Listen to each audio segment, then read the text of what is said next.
In that first pogrom, they killed 15,000 people, including most of our family and my father. His last words to my mum were, "Save the children," and we never heard from him again.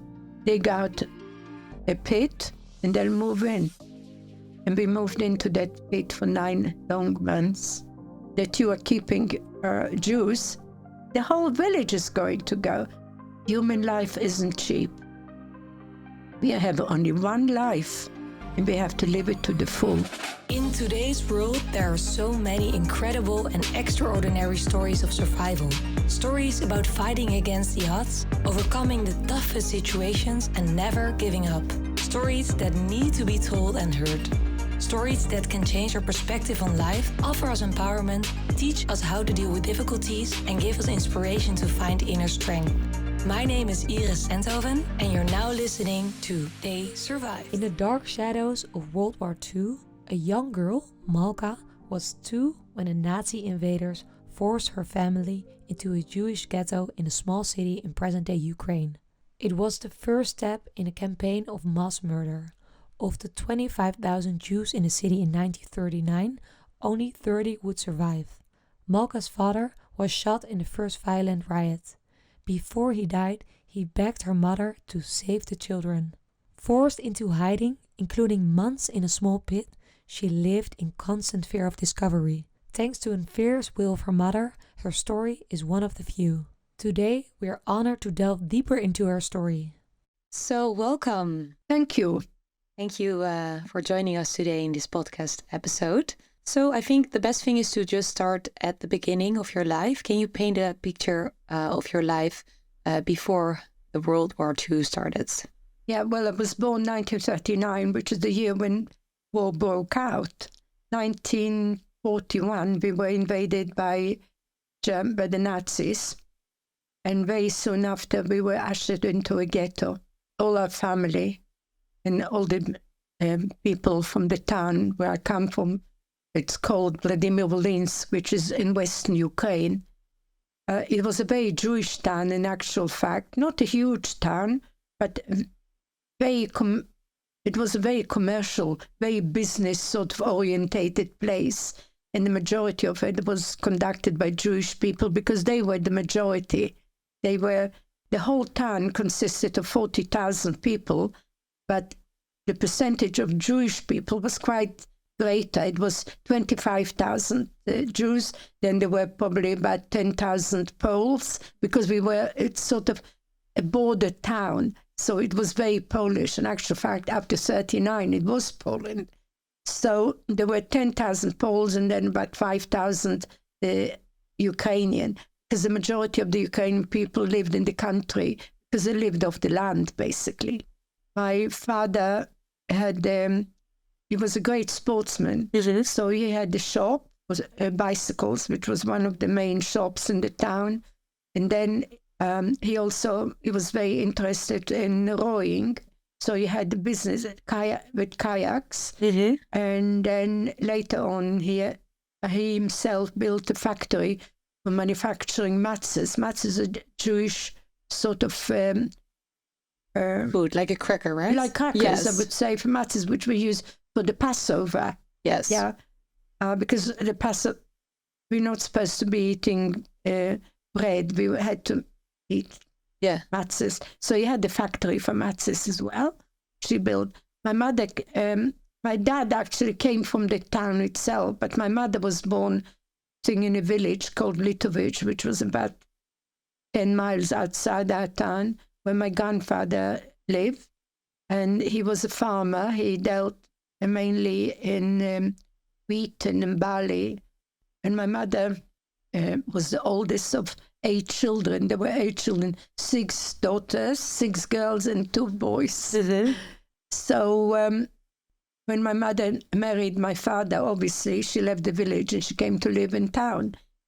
We had sort of, I would say, I'm not quite sure how exactly to say what kind of life we had, but from stories from my mother and my brothers as well, because I have 2 brothers who are older than me, so they remember quite well.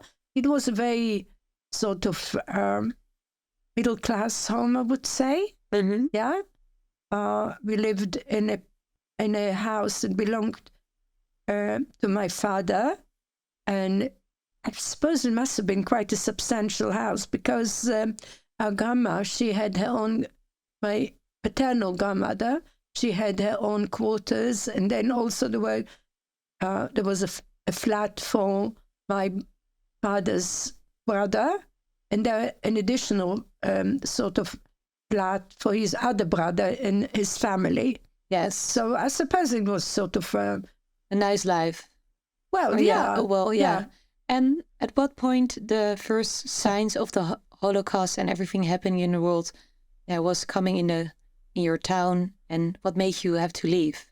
Yeah, well, first of all, because in 1939 the Germans invaded Poland, so a lot of the Jews were very worried because they knew exactly when the Nazis would come in, they haven't got much of future there, and obviously they'll be slaughtered. It was quite obvious. So a lot of them started to come towards the east because in 1939 we were under Russian occupation as a result of the agreement between Molotov and Ribbentrop of non-aggression, a non-aggression agreement. Yes. So the Russians came up to the border where we were, up to the River Bug, and then on the other side were the Germans.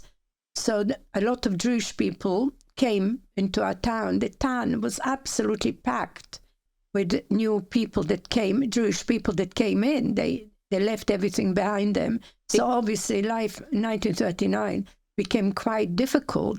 Because it was like a safe place for Jewish people to go to at the beginning of the war. No, they just had to be accommodated by the local people. They were forced to go to this place. Obviously, they fled. They were running away from the Germans, and they thought that they were going to be safe in our part of the world because in 1939 we were under the Russian occupation.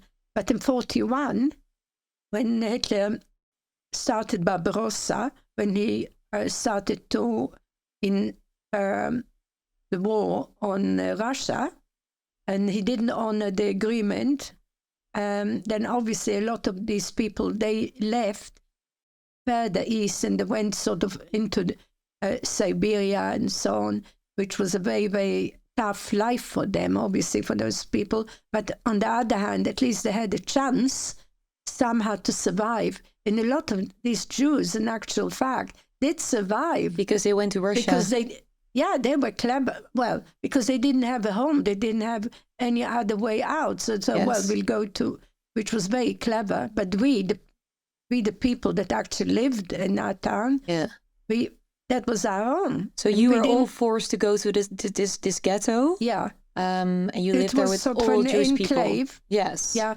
And how was life there? Was it, what kind of Well, there wasn't much of a life, you see, because we had to go into a house and share it with a lot of other people. My father lost his businesses and he was forced to work on the railways. So things were very, very tough until when they, after the Wannsee conference, when they decided about the final solution, then they came into the ghetto and they started to exterminate people. Like a sort of mass execution. A nightmare, basically. And that first pogrom, they killed 15,000 people, including most of our family and my father. And all survived after the first pogrom, which is German called it Action.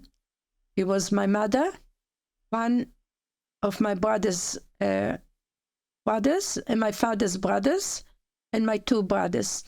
That's all from a family of 78 people, only at 6 people.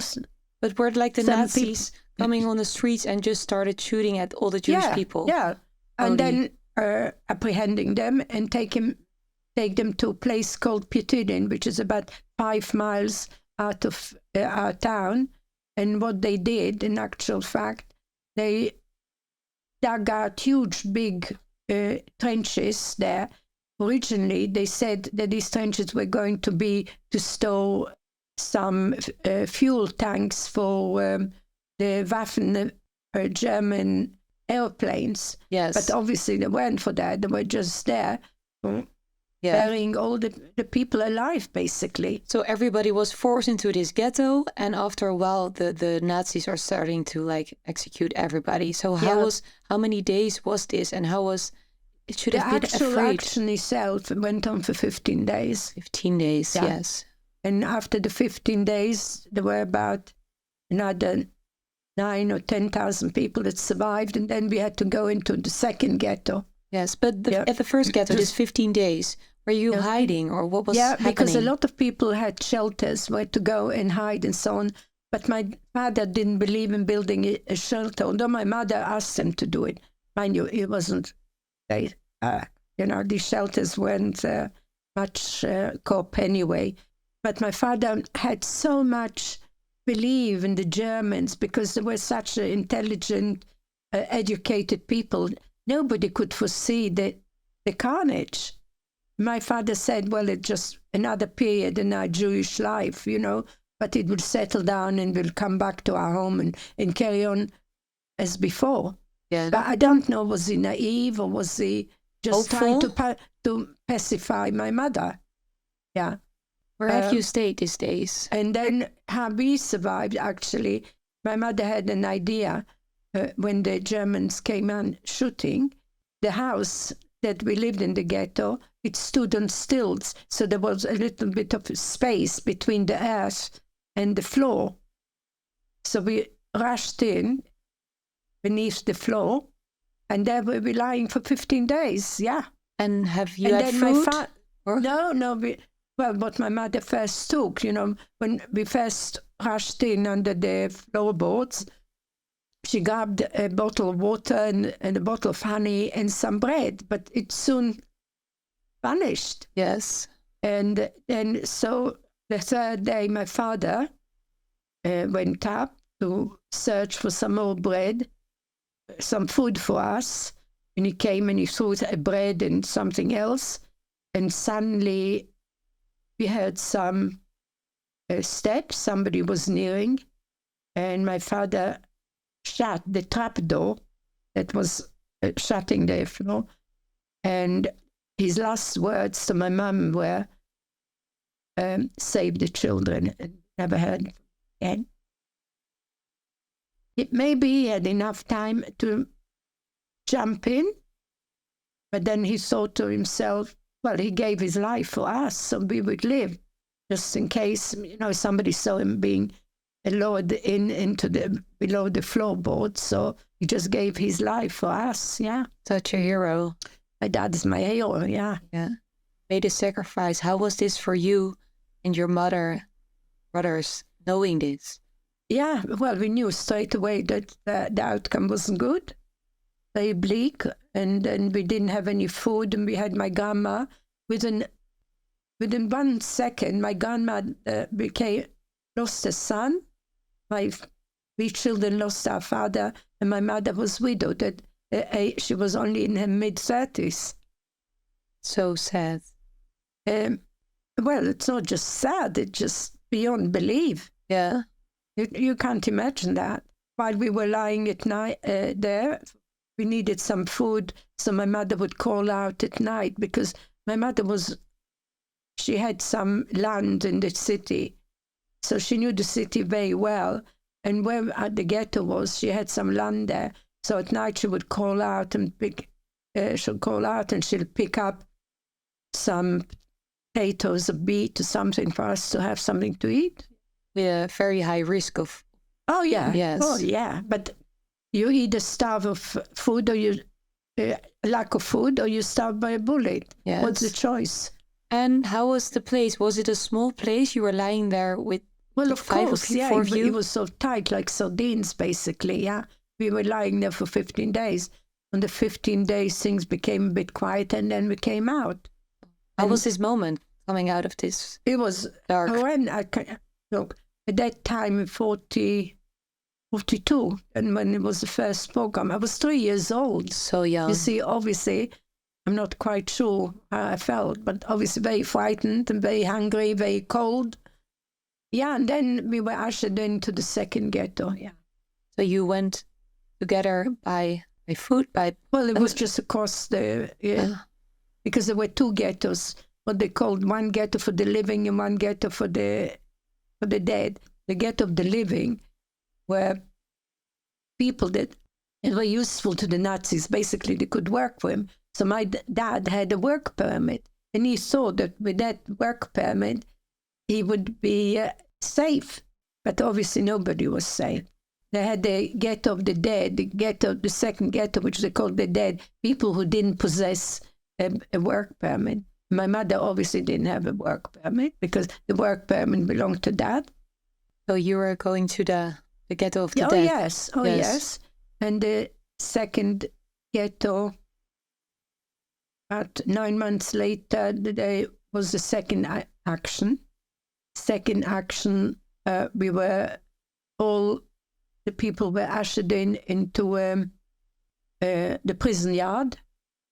And there they were taking people on a truck, 33 people, because that's how many they could accommodate on the truck, so to say. And when we were just about going to be taken, my grandmother was number 33, and I was 34, so divided between me and my grandmother. My grandmother went, she was the last one, the old woman that was pushed into the truck. And she was taken to PTD. And because I was 34, I was... What happened? I don't know, saved or whatever.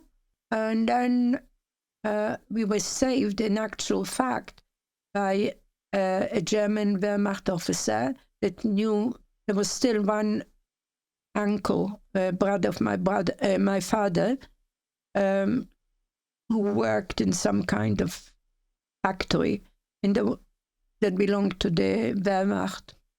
That Wehrmacht officer obviously thought for himself. He didn't think what the Nazis done, the SS and the Gestapo, and he thought for himself, and he came into the prison and saved us.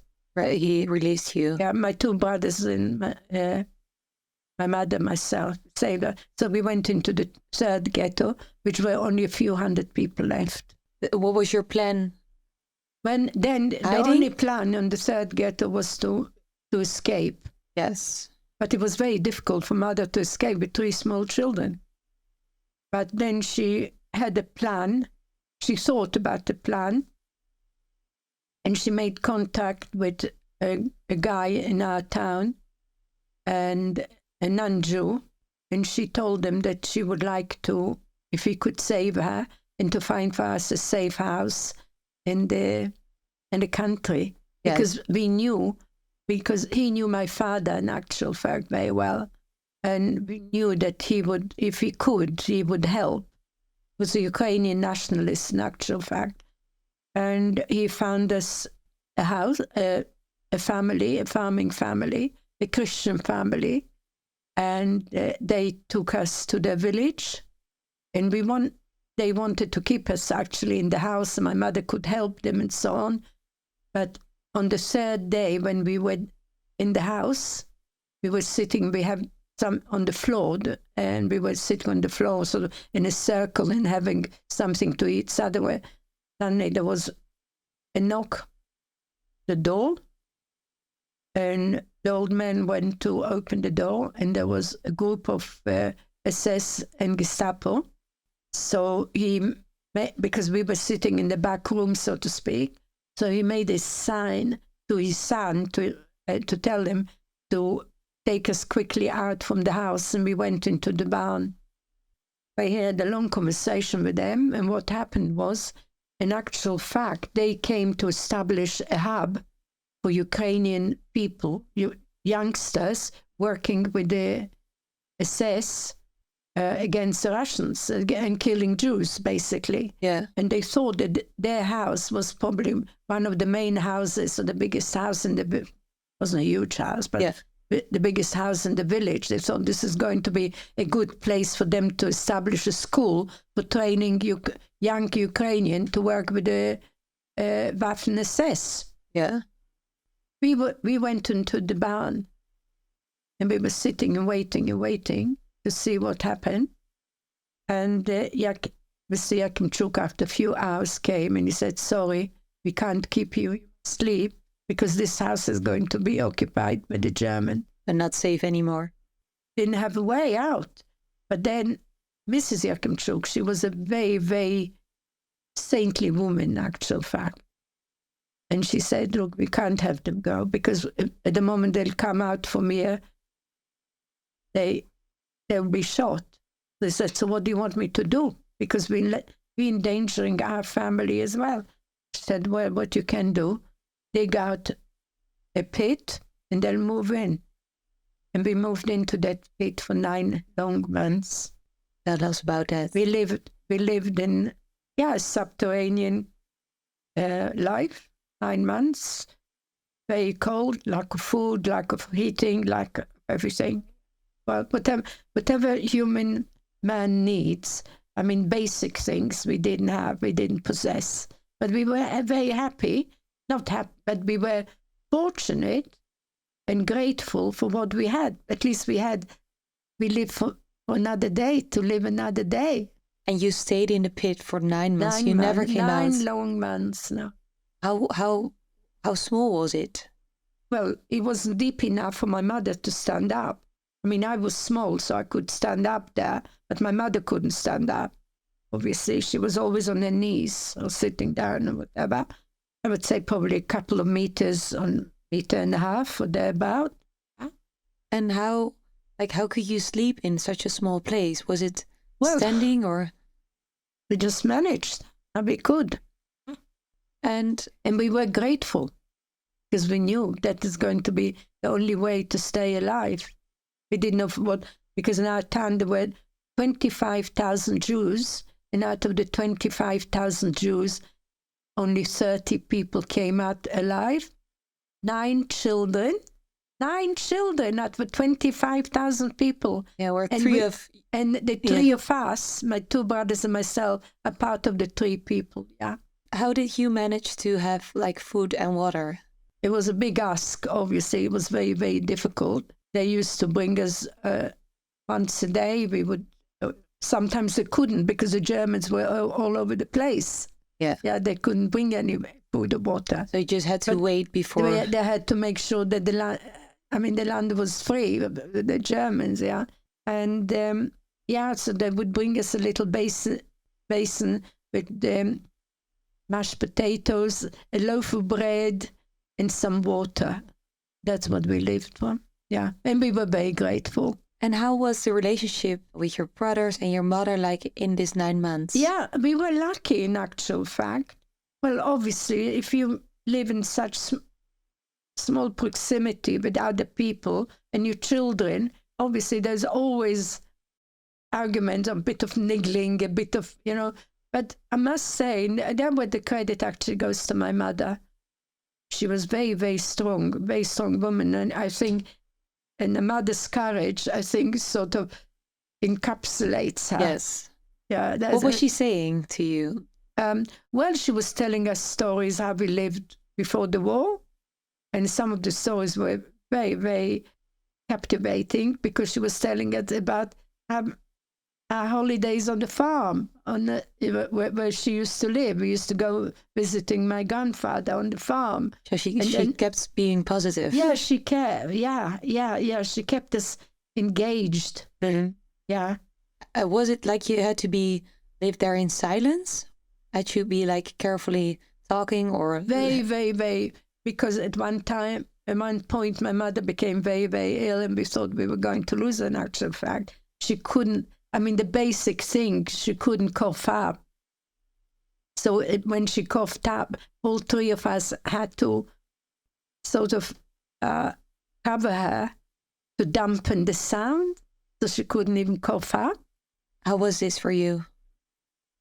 Well, for me, I mean, I was so small. I didn't know any different by then. I thought that's how people lived, that people lived in a pit. Yeah. And were short of more, because I didn't know any different. There was nothing for me to compare. I mean, the ghetto wasn't a great life. And And then in the pit as well, was yeah. so I didn't have anything to compare. I thought that's how people lived, actually. Yeah, there were certain moments that were a little bit tricky, like people seeing you or walking past by. Could you give them some examples? At one point, yeah, a little boy noticed us because when our pit at one point was demolished by a horse, jumped on the horse, and our home was He jumped demolished. into the pit. So he saw, as a young boy. No, and then they had to, the Yakimchuk had to rescue us, and then the pit was demolished. So our home was demolished, basically. So we had to run into the house. While we ran into the house, a little boy saw us. It was Mr. Yakimchuk's nephew. Simon. Yeah, Simon. Yeah. I saw Simon. Yeah, because I went back to Ukraine about 30 years ago, yeah. But he kept his mouth. Yes, because he was threatened. Yeah, By the family. by Yakimchuk, and especially not to tell his mother, because his mother was the biggest. Mr. Yakimchuk, if you tell your mother, we all finished, because she was a real sort of busybody. Gossip girl, yeah. Yeah, she was a gossip and a real and she would have told people, and that would have been calamitous. So he kept his mouth. and That's he incredible as a young boy. Yeah, because, he did. In actual fact, 30 years ago, when I was searching for the family, and I went back to Ukraine, there was a film about it called Malka Story. It was on the ITV. And I met up with Simone. That was very interesting. 2 children at a time, and now with 2 old people. But we went so when I was 50s. And he was telling me exactly the same story. Yeah. And what was his reason not to telling? Because he was threatened, like...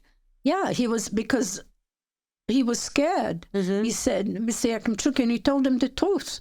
He said, look, if you are going to tell anybody, in particular your mother, you know what, she'll soon spread the news. Yeah.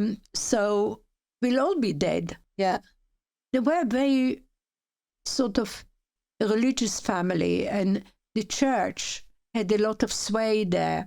Mrs. Yakimchuk took Simon to the church, and she made him swear in front of the icon and the priest that not to tell anybody. In actual fact, a lot of the credit goes to the priest, because the priest, he was I was so sorry I never had a chance to meet him, because he was a real hero.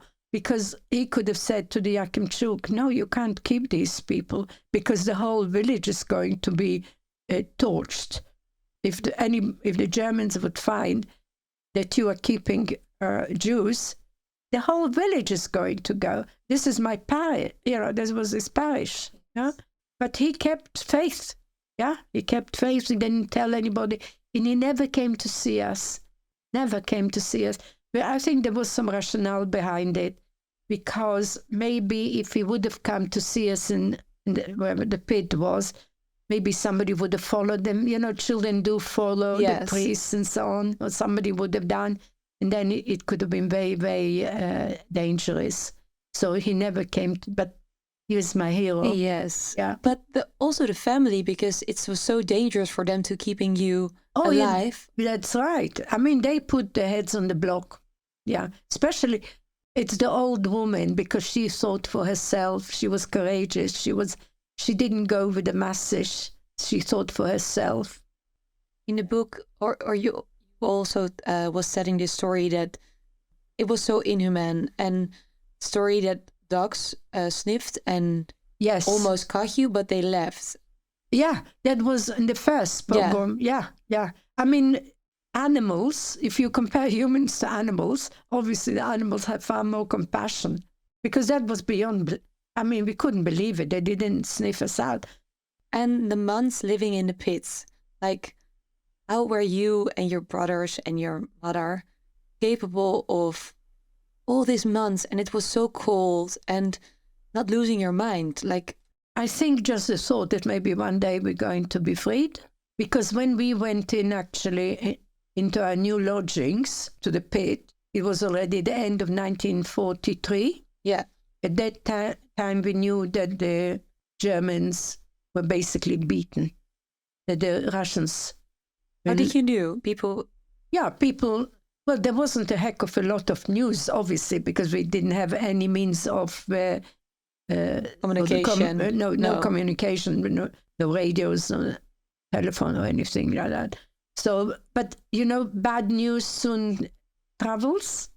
So we knew after there was already the battle for Stalingrad. Yeah. And that was a game changer. That was the end of the war, basically, when they couldn't get into Stalingrad and the whole of the German, well, such a big chunk of people, they basically frozen to death. Yes. We knew that was going to be just a matter of time, that the Red Army would come and liberate, which they did. So could you tell us about the liberation? We knew already that the Russians are coming nearer, and they would come through our town, because our town was a border town, and they would come towards Berlin. So when they came towards Berlin, they would have to cross to Poland and so on. The 24th of July, 1944, we were liberated. The Russians came in, the Red Army came in to our town. We knew we were liberated because in actual fact, we could hear them singing. Yes? So Kalinka, Malinka, and then hurrah to Stalin and all that. We knew they were there, but we were warned not to come out because a lot of unsavory characters were still roaming about and they were still looking out for Jews. There were some Ukrainian themselves that they a lot of collaborators, you see. So we were warned not to come out for a couple of weeks, so we still stayed on. But in the beginning of August, we came out and we walked all the way back to our town. How was the first time coming out of the pit after months being in such a small environment? Well, first of all, we couldn't walk. We were basically... because you were sitting still for such a long time. Yeah, but my legs were completely bent. My middle brother, he couldn't walk at all. In actual fact, he had to put a stick and then he did the frog leap. My bigger brother was not too bad. In actual fact, he was the better one, in a better state than us two. And my mother, her legs were very, she was a broken woman. I mean, in every way she was, We walked back to our town. And for how many days? We came back to a desert, basically, littered with bodies and hardware, which was peppered with bullets. No home, no nothing.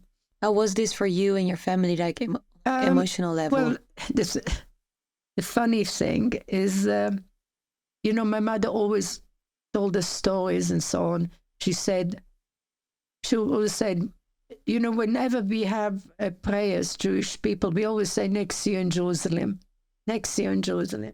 And I had so much about Jerusalem. So when my mother said, we're here, I said to her, is this Jerusalem?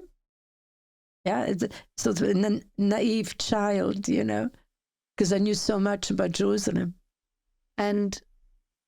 But you went home, but there was no home anymore. No, nothing. That must have been so hard for your mom. Well, there's hard and there's hard, but this was beyond hard.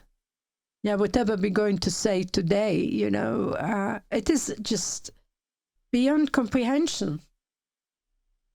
And how was it that at this point you didn't already know that so many people... No, we had the inclination already. Okay. We knew. It was from the 20... Because when we fled, there were only a few hundred people in the ghetto, in the third ghetto. Yeah. The guy that found the nephew of the Yakimchuks, the people that kept us. Yeah. He was the one that found us the safe house. He came twice and he told us what the story. Okay. The story was. Yeah. So we knew. And how was life after war? Well, you see, as a child, I didn't have very much to compare it with. I didn't remember how we lived before.